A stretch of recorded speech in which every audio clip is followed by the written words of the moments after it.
Let's continue work on our house selling application. What I want to do is to create an extra activity that is opened by clicking on a house. And in this activity, users should be able to bid on this house. I've already created the activity and I've put them in a package. It's called the bid activity, and I've created the layout for it. This is what it looks like. So you type your name and you type an amount and you say bid, and it should add it to a bid table in the database. And on the top here is just the street address of the house we're bidding on. So let's start with creating a model. And this works the same as for the house model. There's nothing really special here. So it's just a class. We call it a bid. And we'll just start modeling like we would normally would. So there is a string called name for the person doing the bidding, and there is an integer amount that has been bid. Next, we're going to add an annotation to say it's a room entity, and room wants objects to have a ID. So we'll create a long ID and we'll tell room that it is the primary key, like that. And it can be auto-generated, of course. It's true. All right. So now one thing is that we still want to know what house we are bidding on. And normally you might want to do that by just, well, maybe like this, to refer to a house. But in this case we're building a database, so the easiest way to do it is just to have a reference to the ID of the house. The ID of the house is also a long, so I'll just add a variable saying house ID. Room offers a way to make sure that this is actually a foreign key, so you can add it to the entity annotation, but it's a little bit complicated, so I'll skip it for now. These kind of relations work in the database even without adding it as a foreign key. In a grown-up application, you probably do want to do this. Also, you probably want to be adding an index on house ID. But we're skipping that for now as well. But you should know that all of these things are really very much possible within Room. Okay. So going back to the main activity, let's just add an on-click listener to the list view. So where are we working on the list view? There it is. So this is probably a logical place. Set on item click listener is a new on item click listener.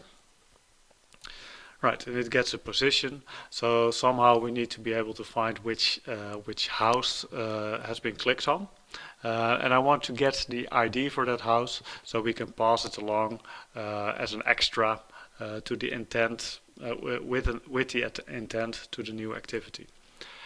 In order to get to the house, we need to ask the adapter. And in order to get the adapter, we can ask the list view. So list view, what's your adapter? And the adapter we're asking get us the house at this position.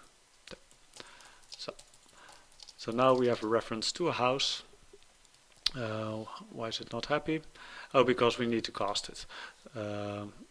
List view is a generic thing, so it's just returning an object and it doesn't know that it's actually a house.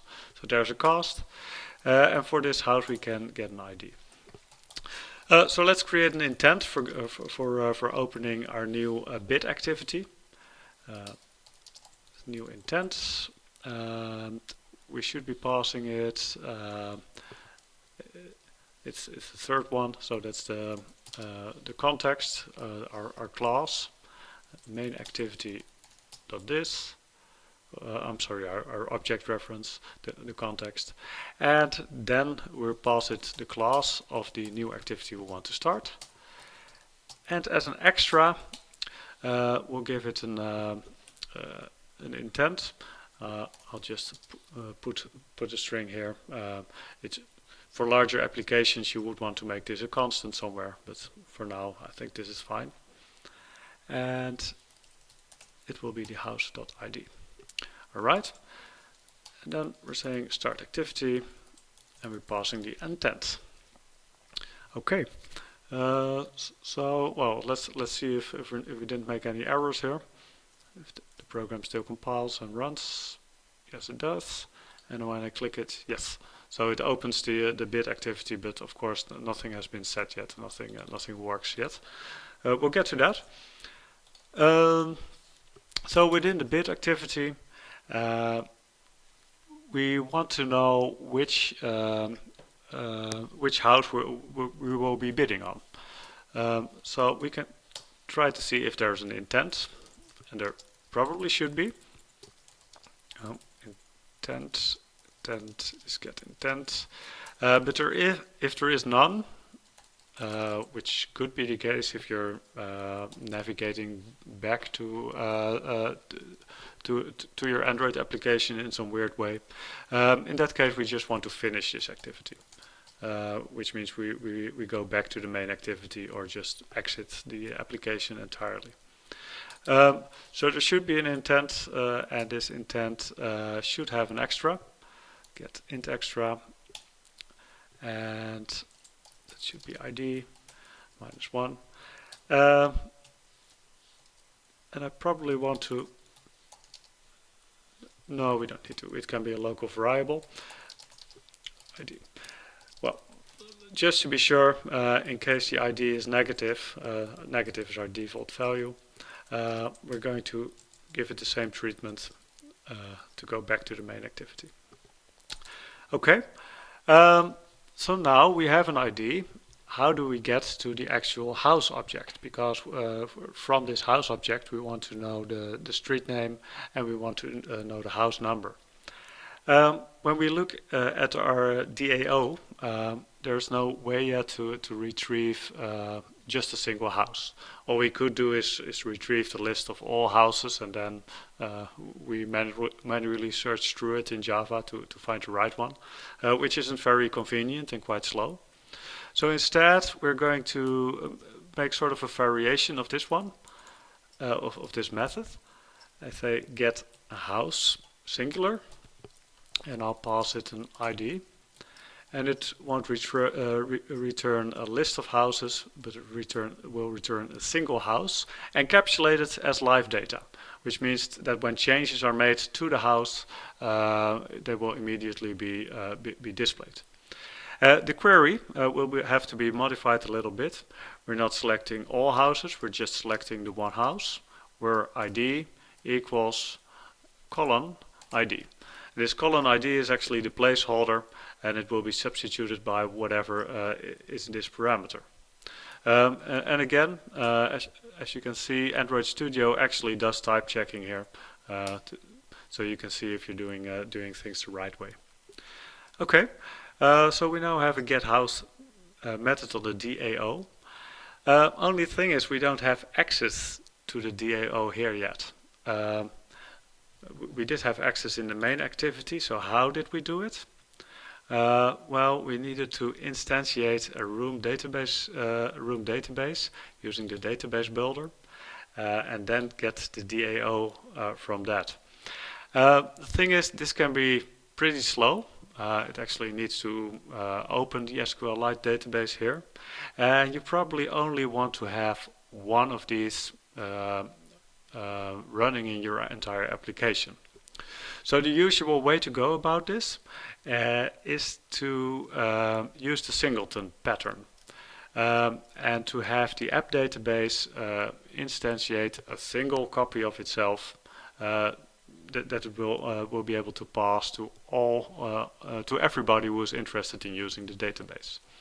So I'm copying this now, and I'm going to be creating a static method on AppDatabase called getInstance. Let's move to, and then let's add that to the AppDatabase. So it's going to be a static public method returning an app database called getInstance. And it should return an instance. All right, but of course a context needs to be passed. So whoever is calling getInstance should be passing us a context, and from this context we can ask what is the application context. So this, which is the context that encapsulates all of the activities within an application, and that's the one we need here. So I'll change the caller in main activity, getInstance, and we're passing this, the context. Alright, so this works, but now we're still creating a new database every time getInstance is called. And that's exactly the thing we set out to prevent here. So what we can do is to create a static variable called instance, and within the getInstance we need to check if instance is already set. Well, actually, if instance is not set, so if it's still 0, then we'll set it here. Instance is, oh, almost there. And then we'll just return instance. All right. So this is almost correct. There is a tiny edge case where somehow two different threads in our Java application could be calling getInstance at the same time, at exactly the same time, which means they both look at the instance and see that it is null, and then they both do a room database builder and both assign the instance, which, well, wouldn't be optimal. It wouldn't be a catastrophe either, I think, but still we can easily prevent that by adding the synchronized keyword here. All right. So what that bought us is a way to quite easily get a reference to a database object within any of our classes. AppDatabase getInstance. And that in turn allows us to access the house DAO by asking it from the database. And from the house DAO, we can retrieve the single house, get house, and we pass it the ID, which should deliver us, well, not actually a house, but the live data for a house. So we can call observe on this. We need to pass it to context, so the observer knows how long it needs to observe, and we pass it a Android X lifecycle observer. So now, whenever something changes to the house, whenever something changes to the house object, and when it's first loaded, this method gets called. And what we should do here is to at least set the name of the house in the activity. So that's this one. Let's see, it's called house view. And while we're at it, we should probably be adding all of these. So there is a the house view is a text view, house view, and then there is a oh, I see. So I created the house view as a. No, this is actually correct. I'm sorry. A text view, and then there is an edit text, which is the name view, and there's another edit text, which is the amount view, and lastly there is a button called bit button. Import. Right, and then at the top of our onCreate, we need to assign all of these. Find view by ID, our ID house view, and name view is find view by the amount view.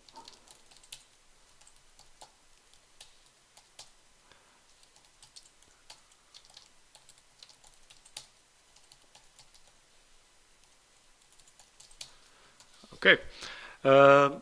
So where were we? Yes, we were going to be setting house view to something sensible. So house view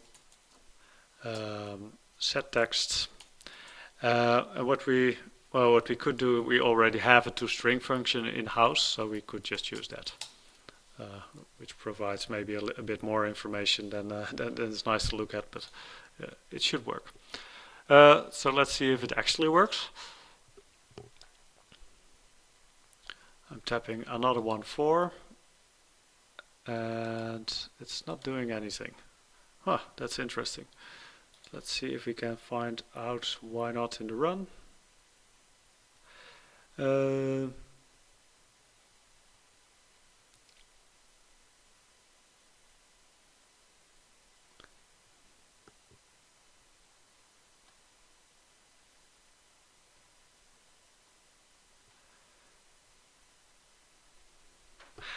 Right.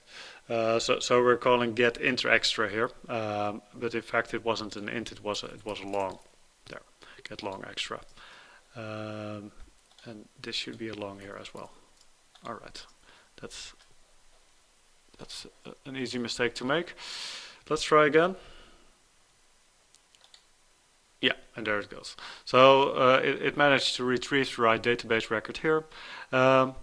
And our next step is probably to allow somebody to do a bit. Our entry point here is the bit button. So whenever that button is pressed, bit button, set on click listener, new on click listener.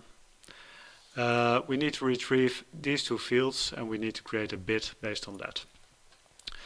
So what are they called? It's the name view and the amount view. Name view get texts to string, and we want that to be part of a bit. So we're creating a new bit. Bit name is that. Oh, is it happy now? Is it not called name? Let's see. Let's look at the bit. All right. Yes. So we want to create these variables as public variables because we want to be able to directly edit them like a data class. Yes, it's happy now. And the other one is amount, and of course we need to do another parse int and then bit amount amount view. And of course, in actual program, you would want to wrap this in something that in a try catch, because whatever's entered here might not be an integer, in which case we get an exception and the program will crash. But we're fine with that for now. Okay, so now we do have a bit, and we want to add that bit to the database, which means we'll need to add something to the DAO for that. And that's really simple. It's the same as the add house, only we'll call it add bit, and we will pass it a bit. There it is. Yeah, and there's one field I've yet to set, which is the house ID. But that should be easy because the house is already loaded over here. It's just that we haven't, we don't have access to this field, to this house object from here. So it would probably be a good idea to just put it as a class, as an object variable, and to store it here. House is house. So this is the bit activity.house will be set to, it doesn't work that way, no matter, I'll take the easy way out there. There is a tiny edge case here where house may not yet be set when the user taps the bid button. So if the user is really quick, it may be possible that house is not set yet. Well, I think it would be a good idea to handle that, but I'll probably just do that by just ignoring the click in that case, the click on the button. So if house is still null, we'll just return, we'll ignore the click. So, and house ID will be set to ID. And now we should be able to ask the DAO to add the house. There. There's one more thing we need to do before we can actually see this work. And that's to add the entity to our list of entities. We did that for the house class, and we still need to do it for the bid class, like that. And because we're modifying the database, we need to go to the next version. And again, in a production app, you would need to specify a migration from version 2 to version 3. But in this case, we're using destructive migration because we're developing anyway. So our database will be cleared. Let's run it.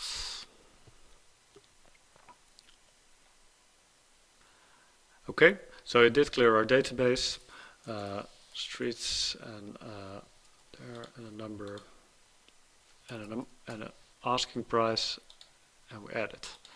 Okay, now I'm bidding a little bit below the asking price. There, bid. Okay, so this is interesting. We're gone from this from the bid activity, and we didn't put a finish here, so something went wrong. So let's look at the run output. And yes, this is not all that unexpected.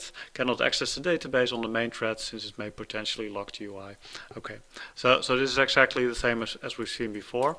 We're going to need to do this in a different thread, and we can easily do that by just moving it into the runnable and starting the thread. This should work, and while we're at it, let's just finish the bid activity whenever the button is clicked. So I'll start it, but we won't really be seeing anything because we're not displaying the bids yet. But at least let's make sure we're not getting any more errors. The bid has gone down. There. Oh, we are still getting an error. All right. Unique constraint field house ID. Oh, yes. Okay. I'm adding the wrong object here, of course. So I'm trying to add the house again, and instead we wanted to add the bid. I'm sorry for that.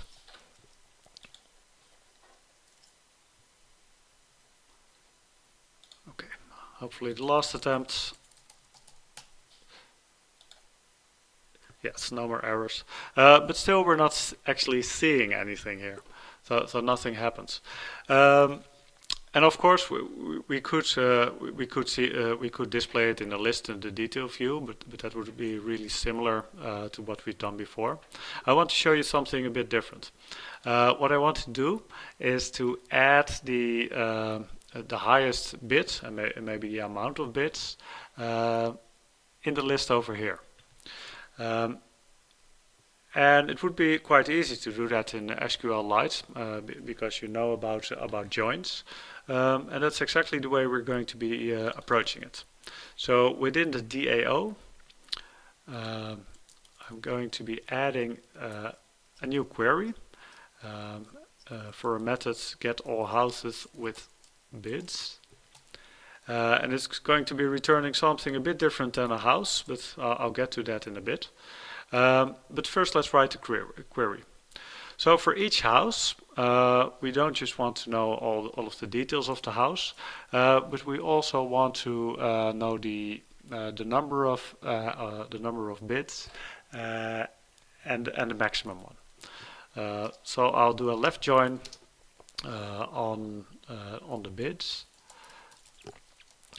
On house ID is sorry, it's singular, is bit.houseID. Yes. And I'll actually be selecting all of the fields from house, but I'll group by house ID, like that, so that we can do a count on the number of bids. So that's bits.houseID. Specifying this column actually makes sure that it's only counted when there actually is something in that column. Because we're doing a left join, it's quite possible that house ID is left empty. In that case, it won't count. So there will be 0 bids, and we'll call that bids. And then we want to find the maximum, which is pretty similar bid amount as highest bid. Okay, so it's complaining, of course, about the question marks, but the big thing is, what kind of object should we put this in? I mean, a house object doesn't have a bits field and it doesn't have a highest bid field. So what we're going to be doing is to create a new Java class especially for that. And I'll add that to the DAO as an inner class. So it's a public inner class, and I'm calling it house with bids. And it's going to be extending a house. Well, why? Well, actually because it is a house, it has all of the fields of house, as you can see here. It just adds 2 more fields. So bit is an integer, and highest bit is also an integer.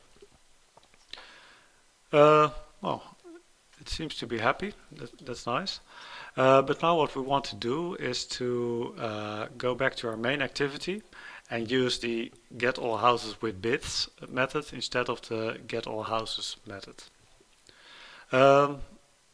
Alright, and while we're here, at first we probably want to be modifying the toString here. Right, so just I'm copying the toString from house, and I'll be adding these 2 fields to the output, so we can actually see the bits.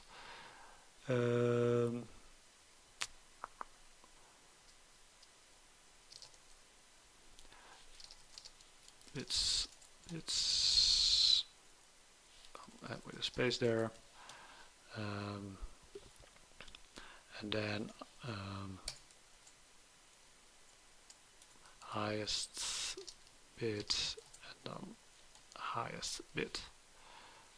Okay, we'll close the parentheses. Yes, should be something like that. So we're going back to main activity, and instead of get all houses, we're saying get all houses with bits, and all of the places that list house here will have to be house with bit. There. Yep.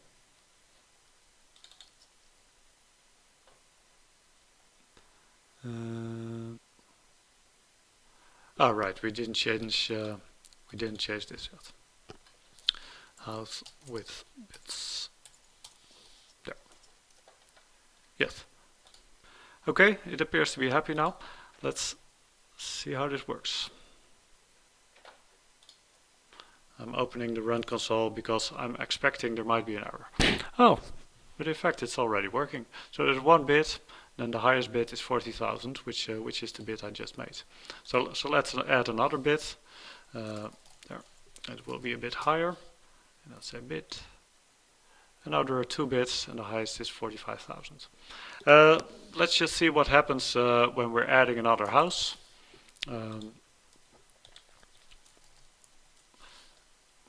Is it okay with the number of bits being empty? And yes, it is. This is quite nice.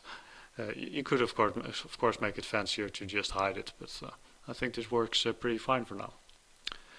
Okay, So this basically gives you all of the components you need to build an actual app that has multiple activities, that joins tables, that stores everything appropriately within the database. There is a lot more to learn about Room, but this should be enough to get you started.